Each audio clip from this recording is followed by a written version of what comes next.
Hi, friends. It's good to be with you today on August 26th. Last week, I said maybe today we'd go into the garden, and we're going to have to put that off because there are other things we have to talk about today. What I might do is go in and make a recorded video and upload that so that we can kind of catch up. But instead, today we have to talk about police violence and white supremacy. As you probably know, Jacob Blake was shot by police in Kenosha, Wisconsin. He's in the hospital fighting for his life, and his lawyers say that if he walks again, it will be a miracle because one of the bullets went through his spinal cord. And then in protests for the violence towards Jacob Blake overnight, 2 people died in protests in Kenosha. So police have not released a lot of information about the officers who shot Blake or about the 2 shooting deaths last night. Of course, they've had plenty of time to release more information about Blake to make it look like he somehow deserved violence. One of the things that seems true about the 2 shooting deaths last night is, according to the BBC, white vigilantes have been brandishing weapons during counter protests, claiming that they were there to protect property. So look for reliable news sources for the facts, but the larger picture is that the ability of some people to handle rifles right in front of police and go unchallenged, while others get shot in the back in front of their children for trying to walk away, is just one more example of the deadly effects of white supremacy.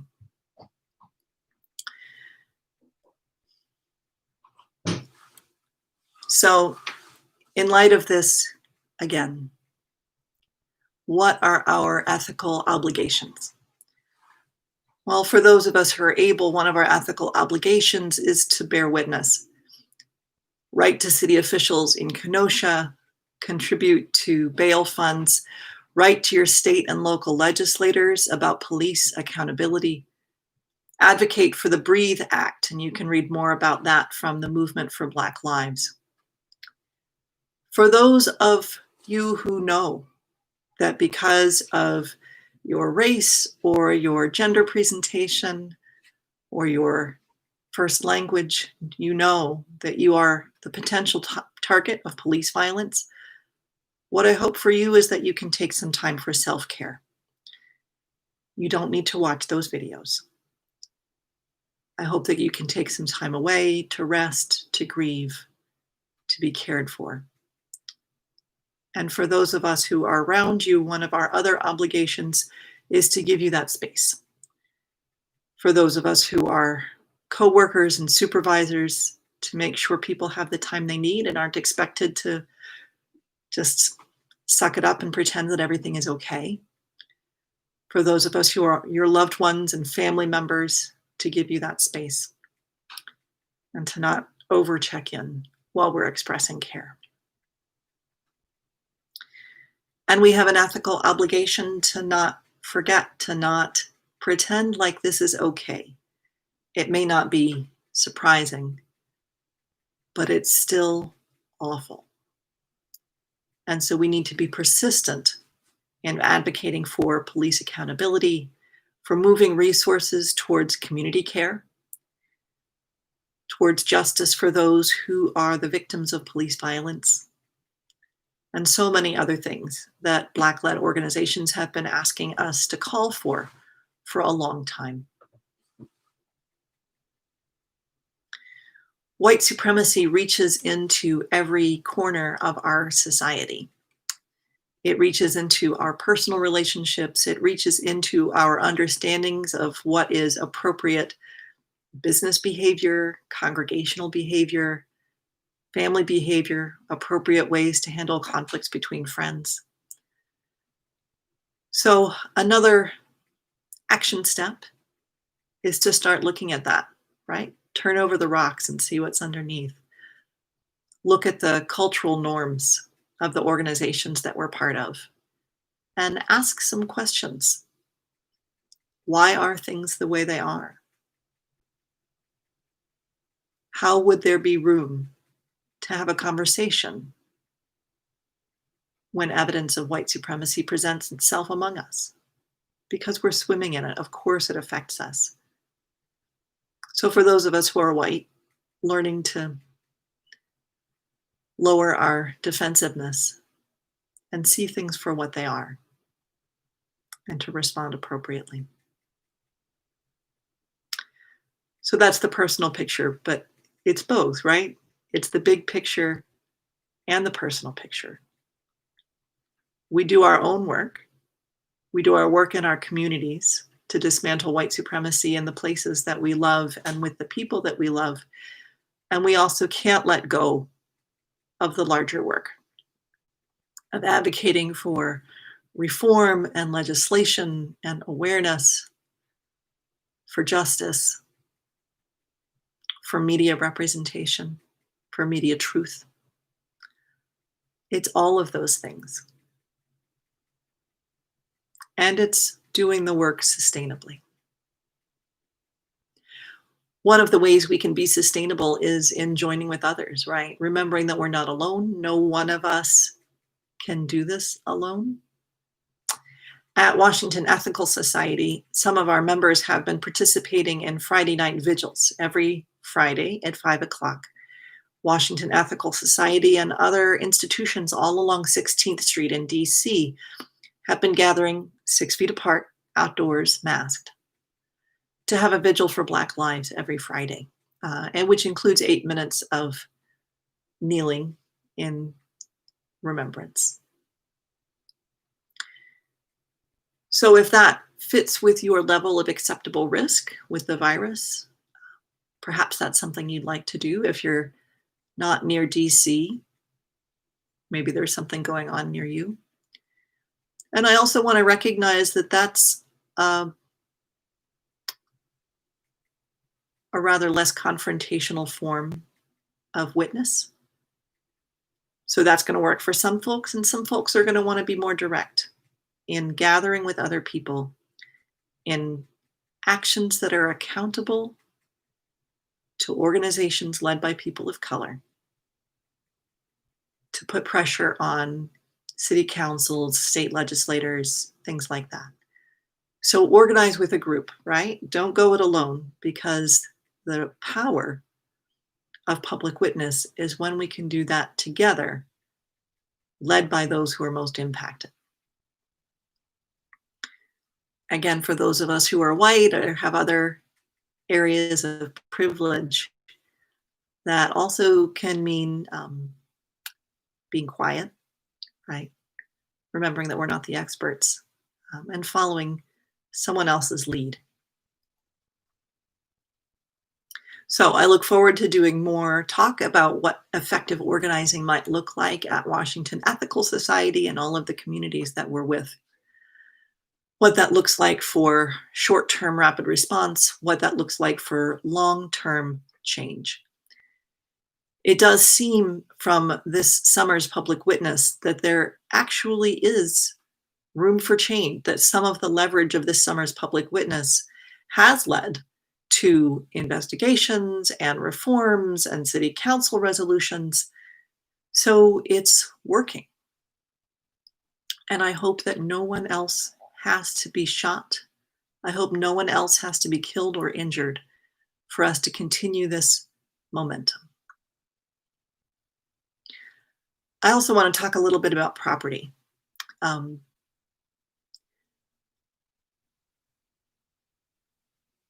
It would be great if we could have public witness that didn't involve damage. And the riot is the language of the unheard. As my colleague, Eric David Carlson from Kenosha, Wisconsin said, I would rather lose 100 buildings than one more life to white supremacy. It's also important to remember how often white supremacy has risen up with terror and violence to eliminate Black wealth. And so I wish it were otherwise, and I'm not going to be a whole lot worried about property when it comes to how are we going to come together to bring attention to the need for protecting Black life. So I hope that we can find ways to come together for that. I hope that we can find ways to advocate for justice and also have some understanding. And remember where our priorities are, right? Protecting property at the expense of life is another indication of white supremacy culture. I'd rather that we're putting resources into community care.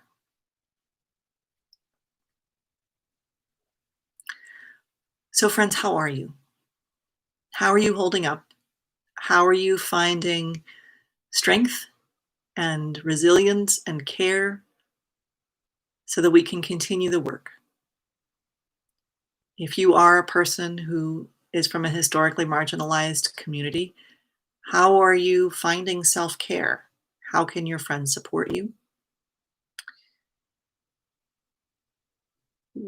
What can all of us do, right? What can you do? What friendship groups, organizations, governments, where do you have leverage? Maybe you are, one of the coordinators of a book club. Well, what's going on in your book club? How might white supremacy culture be showing up in the way your book club is organized and what its social norms are? And can you talk about that?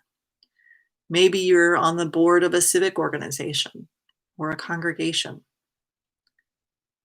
What can we do there?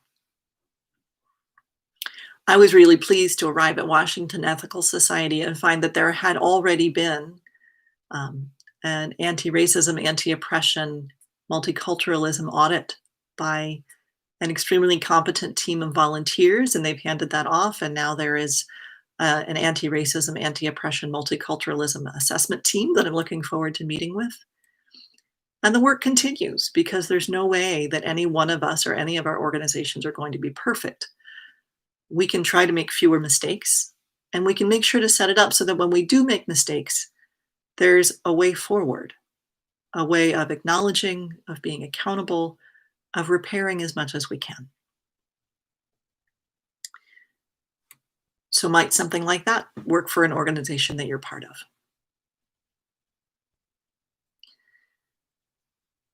And of course, we need to remember about voting.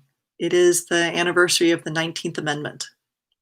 And I want to acknowledge that the 19th Amendment did not give voting rights to all women, right? It was especially targeted to white women.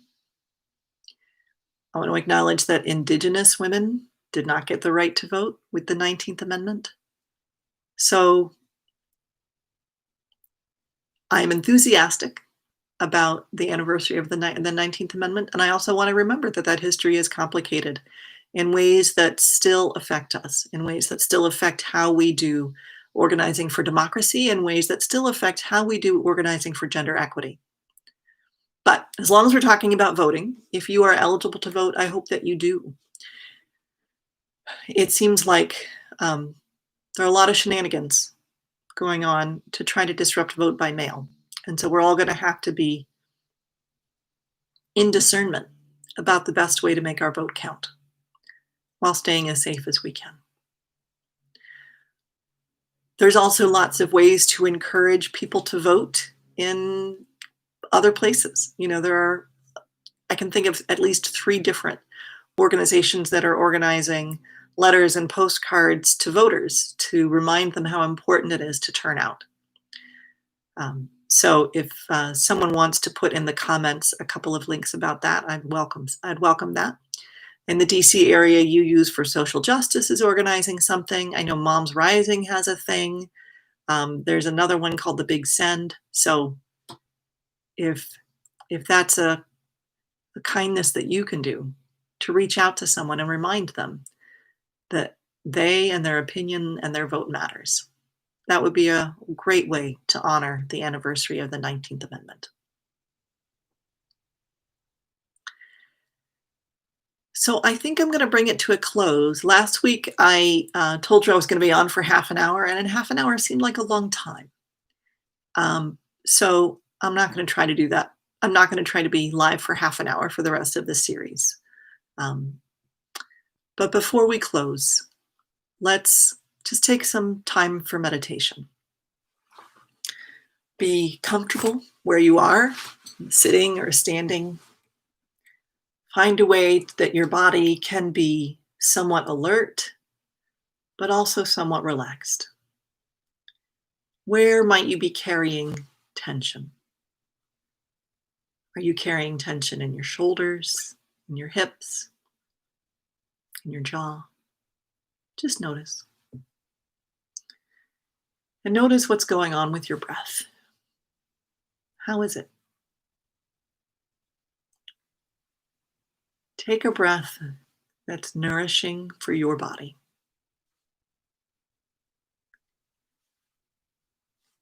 Release it, remembering that you are part of the world.